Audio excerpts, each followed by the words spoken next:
ಅದರೊಂದಿಗೆ ಸ್ನೇಹಮಯಿ ವಿವೇಕಾನಂದ ಯೋಗ ಮಂದಿರವನ್ನು ಶುರು ಮಾಡ್ತಾ ಇದ್ದೀವಿ. ನಿಮ್ಮೆಲ್ಲ ಸಹಕಾರ ತುಂಬ ಇಂಪಾರ್ಟೆಂಟು. ಏಕೆಂದರೆ ಪತ್ರಿಕೆಯವರು ಎಲ್ಲರೂ ಬೆಳೆಸಿದ್ರೆ ನಮ್ಮನ್ನು ಕೂಡ ಬೆಳೆಸಿ ಅಂತ ಕೇಳ್ತಾ ಇದ್ದೀವಿ ಮೊದಲನೇ ಬಾರಿಗೆ. ಇದೇ ರೀತಿ 5ನೇ ತಾರೀಕು ಸರಿ ಹೇಳ್ದಂಗೆ ಉದ್ಘಾಟನೆ ಇದೆ. ಬೆಳಗ್ಗೆ 10 ಗಂಟೆಗೆ ನಮ್ಮ ಜನಪ್ರಿಯ ಶಾಸಕರಾದ ಬಾಲಕೃಷ್ಣ ಅವರು ಬಂದು ಉದ್ಘಾಟನೆ ಮಾಡ್ತಾರೆ. ಮತ್ತು ನಮ್ಮ ಮೋಹನ್ ಕುಮಾರ್ ಅವರು ಏನು ಪುರಸಭೆ ಅಧ್ಯಕ್ಷರು ಅವರು ಬರ್ತಾ ಇದ್ದಾರೆ. ಮತ್ತು ಗೋಪಾಲಸ್ವಾಮಿ ಕೂಡ ಬರ್ತಾ ಇದೆ, ಅವ್ರಿಗೂ ಇನ್ವೈಟ್ ಮಾಡ್ತಾ ಇದ್ದೀವಿ. ಮತ್ತು ಇಲ್ಲಿ ನಮ್ಮ ಗಣೇಶ್ ಸರ್ ಈ ಏನು ವಾರ್ಡಿನ ಪುರಸಭೆ ಇವರು ಇದ್ದಲ್ಲ ಕಾರ್ಪೊರೇಟ್ ಇದ್ರಲ್ಲ ಅವರು ಕೂಡ ಇನ್ವೈಟ್ ಮಾಡಿದ್ದೀವಿ. ಮತ್ತು ಇನ್ನೂ ಹಲವಾರು DSP ಬರ್ತಾ ಇದ್ದಾರೆ, ಕುಮಾರ್ ಸರ್ ಅವರು. ಮತ್ತು ರಘುಪತಿ ಸರ್ಕಲ್ ಇನ್ಸ್ಪೆಕ್ಟರ್ ಬರ್ತಾ ಇದ್ದಾರೆ, ಅವರು ಕೂಡ ಇನ್ವೈಟ್ ಮಾಡ್ತಾ ಇದ್ದೀವಿ. ಮತ್ತು ಇನ್ನೂ ಹಲವಾರು ಜನಗಳಿಗೆ ಇನ್ವೈಟ್ ಮಾಡ್ತಾ ಇದ್ದೀವಿ, ಎಲ್ಲರೂ ಕೂಡ ಬರ್ತಾ ಇದ್ದಾರೆ. ಮತ್ತು ನಿಮ್ಮೆಲ್ಲ ಸಹಕಾರ ಹೀಗೆ ಇರಲಿ. ನಿಮ್ಮ ಏನು ಸಹಕಾರ ಏನು ಚೆನ್ನಾಗಿದ್ದರೆ ನಾವು ಕೂಡ ಇಲ್ಲಿ ಒಂದು ಒಳ್ಳೆ ಯೋಗ ಶಾಲೆಯನ್ನು ಮಾಡ್ತೀವಿ. ಇದು 1 ವರ್ಷ 2 ವರ್ಷ ಮಾಡೋದಲ್ಲ, ಕಂಟಿನ್ಯೂಸ್ ಆಗಿ ಈ ಚಂದ್ರಾಪಣ್ಣಕ್ಕೆ ಒಳ್ಳೆ ತರಬೇತಿ ಕೊಡಬೇಕು, ಒಳ್ಳೆ ಯೋಗ ಶಿಕ್ಷಣ ಕೊಡಬೇಕು, ಚಿಕ್ಕವರಿಂದ ದೊಡ್ಡವರವರೆಗೂ ಕೂಡ ಕೊಡಬೇಕು ಅನ್ನೋ ಉದ್ದೇಶದಿಂದ ಈ ಯೋಗ ಶಾಲೆಯನ್ನು ಮಾಡ್ತಿದ್ದೀವಿ.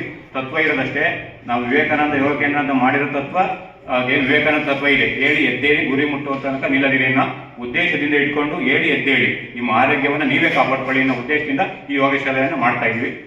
ದಯವಿಟ್ಟು ನಮ್ಮ ಚಂದ್ರಾಪಣ್ಣ ಜನತೆಯವರು ಇದನ್ನು ಸದುಪಯೋಗ ಪಡಿಸಬೇಕು.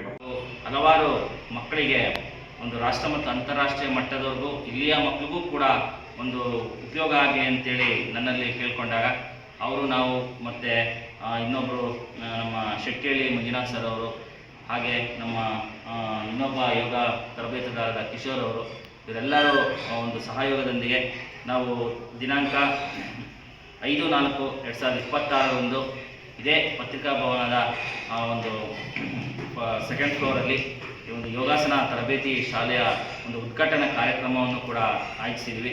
ಈ ಒಂದು ಕಾರ್ಯಕ್ರಮಕ್ಕೆ ತಾವುಗಳು ಹಾಗೂ ಎಲ್ಲ ಯೋಗ ಆಸಕ್ತರುಗಳು ಬಂದು ಆ ದಿನ ನಮ್ಮ ಜೊತೆಗೆ ಕೈ ಜೋಡಿಸಿ ಈ ಒಂದು ಶಾಲೆಯ ತರಬೇತಿ ಕೇಂದ್ರದ ಉದ್ಘಾಟನೆ ಸಮಾರಂಭಕ್ಕೆ ಎಲ್ಲ ಶುಭ ಕೋರಬೇಕಾಗಿ ಈ ಒಂದು ಪತ್ರಿಕಾಗೋಷ್ಠಿಯಲ್ಲಿ ನಾನು ಎಲ್ಲರ ಪರವಾಗಿ ಕೇಳ್ಕೊಳ್ತೀನಿ.